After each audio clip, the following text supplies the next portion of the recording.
This is Autogefühl with Thomas, and today we have for you the VW Multivan T7, the new generation. It is now more passenger car alike, less truck alike or less commercial alike.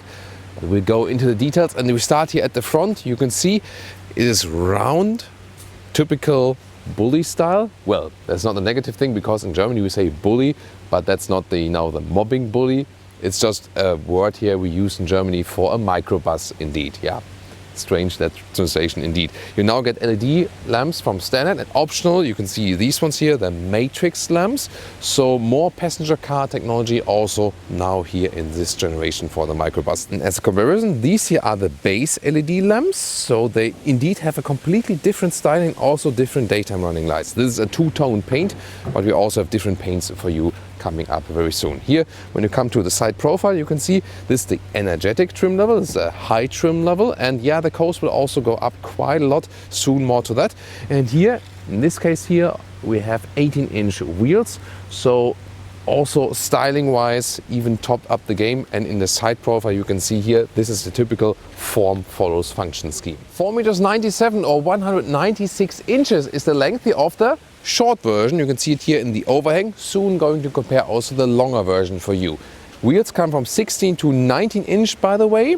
This is the range, and interesting also suspension wise, either base suspension or the adaptive suspension, the DCC. We also have equipped here with the car today. And here, this is by the way the long version, 5,17 meters or 204 inches. Where can you see that from the outside? It's just the rear overhang. It has the same wheelbase, just this part here. So you gain 20 centimeters or 8 inches. You can compare it here. Look at that. And here again is a comparison, the short length, and here my whole arm was covered by the vehicle with the long overhang, so it really went up to here, so you can very well see the comparison. Well, and if your favorite soccer club has these colors, then you could also go for one here in this two-tone paint. Yeah, you maybe know which soccer club I know, but it also depends on the country, right? Well, and this would be my choice, of course, Thomas Blue style, all the way in blue. This, brings so much joy indeed, and also great combination with bright fabric seats on the interior. Design-wise here in the rear, a lot has been done. See here the new tail lamps, very modern style. And as for the towing capacity, either 2 tons for the 2-liter TSI or 1.6 tons then for all the other engine versions. So there's a difference in of 4,400 pounds to 3,500 pounds than for the rest of the less strong versions. This here also the e-hybrid, the plug-in hybrid drivetrain. Soon going to take a look at that. Let's already open that hatch here in the electric way. And this being the short overhang, that means there's not so much space for luggage behind when you put the seats all the way back. But they're also flexible. You could also move the seats more forward, of course. Here, the width is actually 1.20 meters. That's really substantial. Of course, it's like 46 inches. So a normal passenger car would be like this here in the width. That's very interesting. And you see here, when the seats are all the way to the rear, you have about 40 centimeters or 16 inches left. But once again, you use these rails and then you can also slide the seats forward. And here as a comparison, this is the long overhang. So in the short overhang, the trunk would end about here approximately, and then you have this piece further. So yeah, so what's on the exterior 20 centimeters, then on the interior 15 centimeters. Yeah, so but definitely these are all the way slid back. Then you have even more luggage capacity. Of course, here also you could push them more forward. Big news here for the engines. Plug-in hybrid drivetrain, 1.4 TSI with electric drive, front-wheel drive so far. 10 kilowatt hours net battery, so 25 miles or 40 kilometers max as for the electric drive. Soon there will also be a topped up version where you get an additional electric motor in the rear for the PHEV drivetrain. Other than that, pure petrol engine, 1.5 TSI or the strong 2-liter TSI.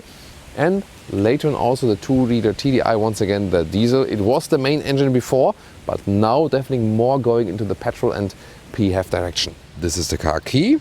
High gloss black, yeah, okay.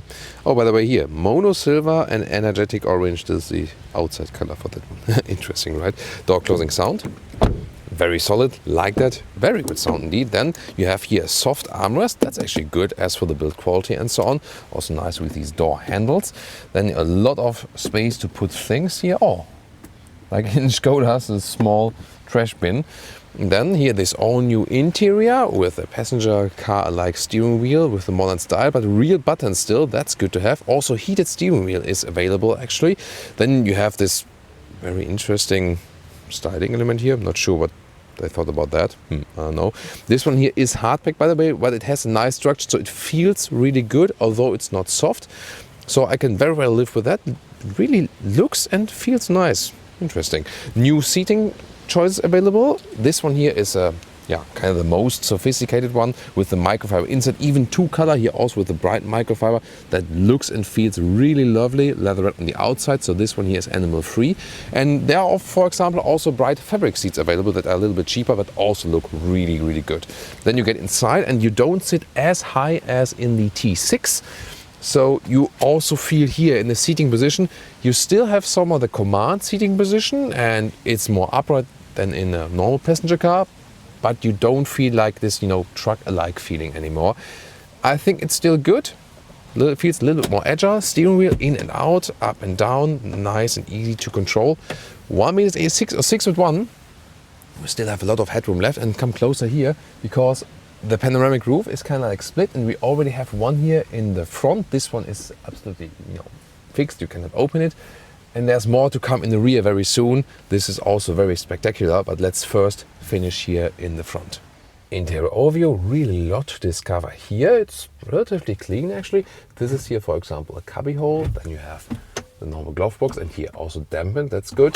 This is the hard pack material here. Harman Kardon sound system, optional, soon going to listen to that. And also speakers here, really far out left and right. This is very interesting. And here digital instruments and also new infotainment system, 2x10 inch. This is then the full most digital setup. The shifting lever is right here. That is really space saving because it's shift by wire from this dual clutch transmission. Then about here the non-backlit temperature sliders and also volume sliders. We don't need them, we know that meanwhile, so we would like to have real climate dials, but then again they could create a very clean cockpit layout for that. Sumo deals to the infotainment. Lower part you do have some hotkeys. There are also hashtag capacitive curves for the climate unit, or here then the mode drive selector for the DCC. Then you have the different driving modes or also the battery hold function. Then in lower part you can put your smartphone right here, and then this is another beverage holder choice. You can fold it down or up here, and this is then even more interesting here. This is the middle table, and you have cup holders right in there. And the cool thing is actually this is at the moment here in the front as a normal middle console, but you can actually move this whole thing because here this is also for the tables, So this is the same unit you can put to the front, which you can then also slide there to the back. And it's basically it has this multi-purpose. Woo! And hidden below this smartphone holder are the two USB-C chargers. Yes, we know this infotainment system from new passenger car generations, and well, we didn't have any big problems so far today.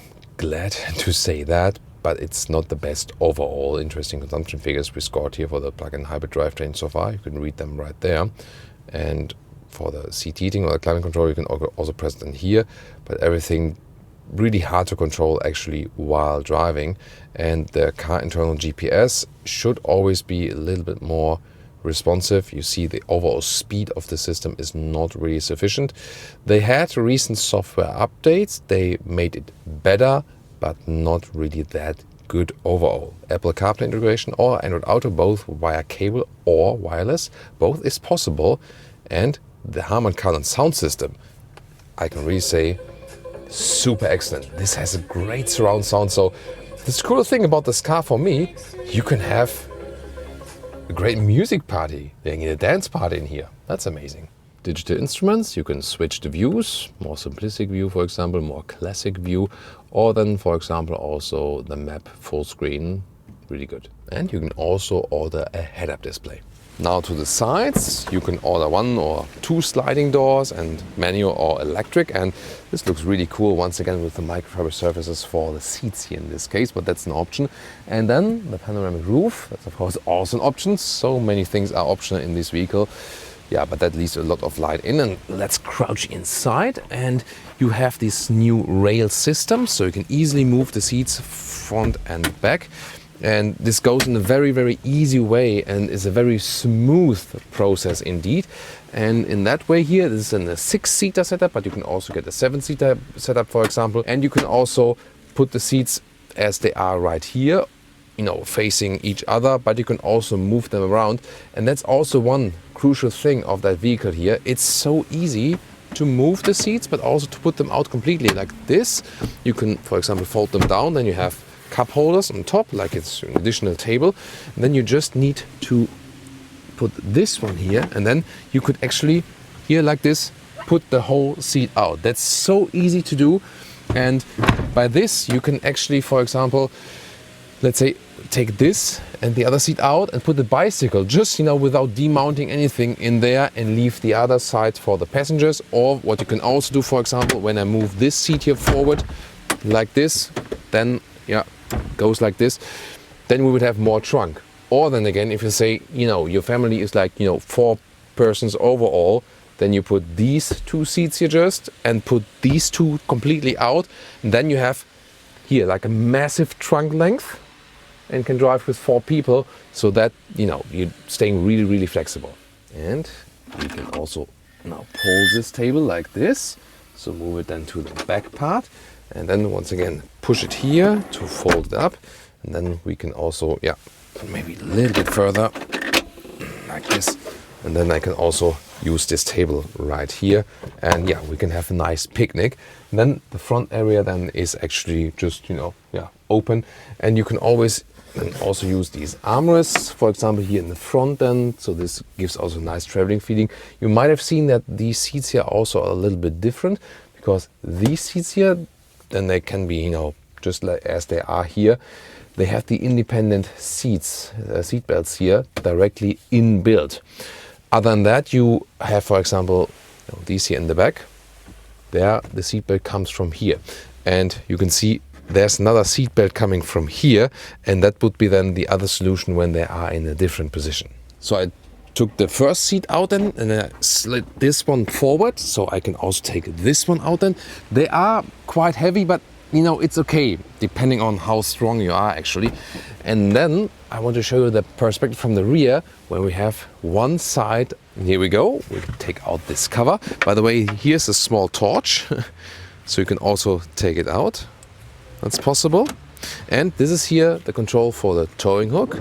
So then see here, there it is released. But what I actually want to show you here, I took out the seats now on one side. Of course, you can take them out completely, and then we have here indeed 2 meters or about 80 inches. So it's more than 2 meters here to the front seat. You can see here, yeah, that's like, see here, right, when we take the last bit also like this, yeah, it's like 2 meters 30, or like, yeah, 90 inches. So that's really a good result. And if you want even more length, then once again go for the longer overhang. And how to create a 3-seater setup here for the rear. There's no through bench available, always single individual seats. And here for this, then you have to press a button here, and then you can release these armrests like this and like this. Very interesting. And then I already turned around the seat here, and then I just have to slide it backward, because I'm now using the middle rails like this. And then we can also, where is it? There it is. So, and that way, here we go. And then we have one here also in the rear. And I really have to say, all these seats here also in the rear are very comfortable indeed. So no matter where you are seating. So yeah, this is the fun thing about this vehicle.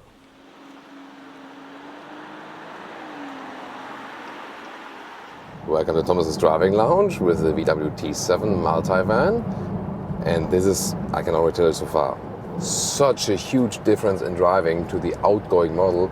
It's something completely different indeed. There are some similarities, but we're going to talk about these, of course. We're getting here on the motorway, German Autobahn, because this is essentially also a traveling vehicle, especially for your family.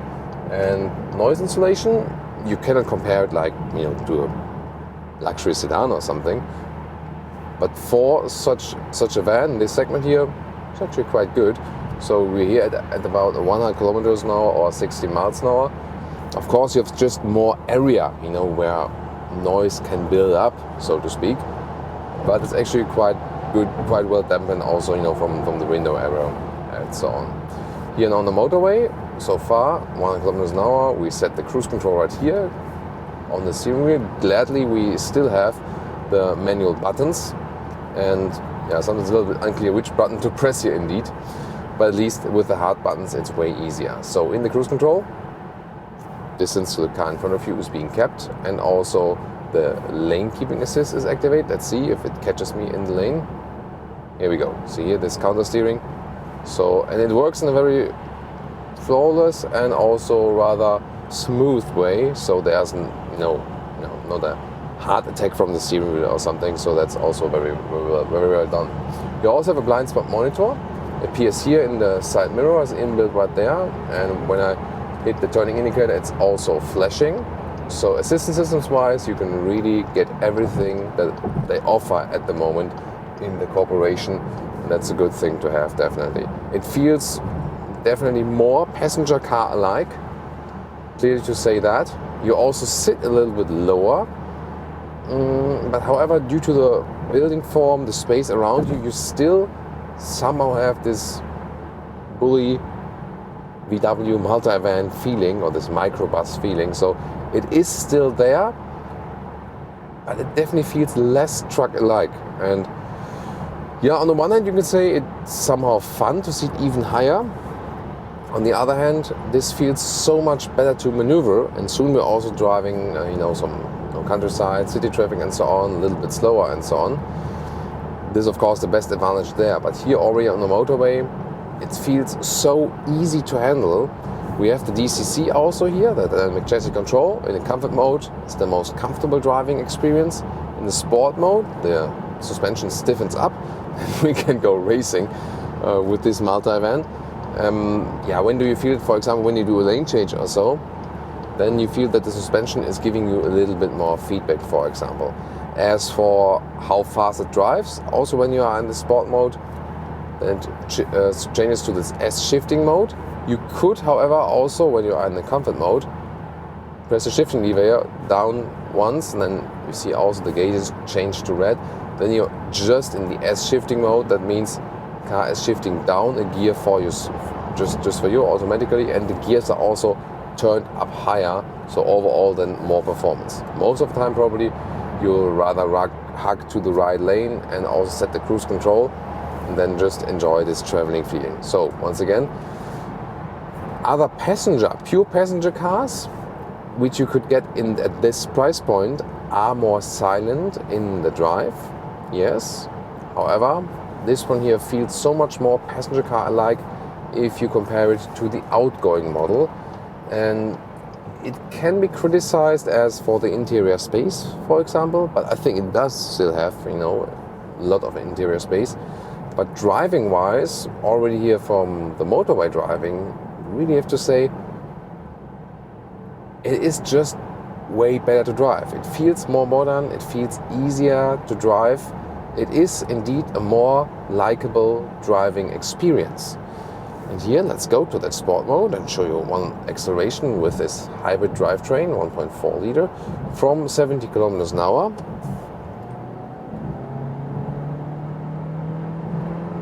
It's 100, 120. So that was then 70 to 120 kilometers an hour. Well, when you're using, there's an interesting green color there for that bimmer. What is it? Oh, this is a 340i. It is actually, wow. This is custom made matte foil, right? Should be, yeah. Interesting. Green hell paint, probably. So the thing is here about the plug-in hybrid drivetrain, it will be a great choice, especially, for example, for German customers who want to save taxes. There is this company car rule at this moment where plug-in hybrids, you have to pay less taxes for private use of the company car. This is a massive difference then, and probably the number one reason to go for that. You don't go for the plug-in hybrid for environmental reasons. That's the thing. Unless you really have 100% the right use case for that. Yeah, but then again, Would I go for the plug-in hybrid? Here, from the motorway performance, the normal pure petrol engines would be better, because this 1.4 liter petrol engine is not the best as for the performance. It feels kind of stressed when you really hammer it, and the electric boost doesn't give you any big advantage at higher speeds. It's more something for lower speeds. And also countryside or city driving, a little bit slower and so on. And the very interesting thing is, so predominantly motorway driving, we have a very efficient result so far. 5.5 liters on 1 kilometers petrol, and around 9 kilowatt hours on 100 kilometers as for the electric drive. But I mainly really use the combustion engine on the motorway, which is the useful thing to do in this case. And this is some 40 mpg US or even 50 mpg plus UK. So very efficient result. And we know this plug-in hybrid drivetrain so far, and it's not the best in the world. So that means this vehicle itself is very efficient, and way more efficient than the predecessor. First of all, weight. It's way lighter than the predecessor. And also, yeah, of course, then there's the battery again. So yeah, that's maybe a thing, more combustion engine versus combustion engine. Okay. But then the main thing is the wind efficiency. So this one is indeed more efficient than the outgoing model. We see that already here in the consumption, and that also means that it will also count for the pure petrol engines. And this is probably one of the big advantages, definitely here in this new generation. Also, this is here now a situation where the plug-in hybrid drivetrain plays a good role. Why is someone horning, and where? What the Okay. So that was like a Porsche Panamera Corso for a wedding. I mean, we had right of way, but I was like, what is happening there? Yeah, about that. Live on Autogefühl. So back to the plug-in hybrid drivetrain. So when we're cruising here in the city, see it here all the time, 0 RPMs from the combustion engine. So we're not polluting anyone here in the city, and that's of course a good thing. So we can locally reduce emissions. And also on the motorway, for example, when we were like leaving off the throttle, hitting the brakes, something, then RPMs drop to 0 and you can gain back some energy. So recuperation always happening when you're hitting the brakes. And in that respect, it can also bring more efficiency in general in motorway driving, but of course won't have the biggest effect. Here, for example, when I'm hitting the throttle a little bit harder, combustion engine hops on. What you can also do is, when you hit this mode button, then you can go to the E mode. So when I say like, I want it specifically all electric, so that is possible, then the car is being forced to stay in the electric mode. And interesting things are happening here today. So the glitch in the matrix must be. So, and then for example here, accelerating pure electric, just when you use a pin down, like really like, then combustion engine still hops on. But Michelle and I, we were agreeing very fastly that this vehicle has an excellent travel feeling. And this, once again, yes, you have lost a little bit of T6 truck feeling, but you gained more passenger comfort feeling. But at the same time, we could all agree like we could use this now as a road trip vehicle or something, you know. Yes, it could be a little bit more silent when you drive faster. Yeah, but then the infotainment system, we were thinking like, come on, really? So far today it worked quite well, considering the experience we had with this infotainment system software and other Volkswagen vehicles, but it's still something they need to fix in general. But overall, driving-wise, yeah, this is a very good result, definitely for this new generation of the T7. Really liked what we've seen so far. If you want to see more about details, trims and different colors and so on, we also have a studio episode here of this vehicle, and of course you should tune into the Mercedes V-Class.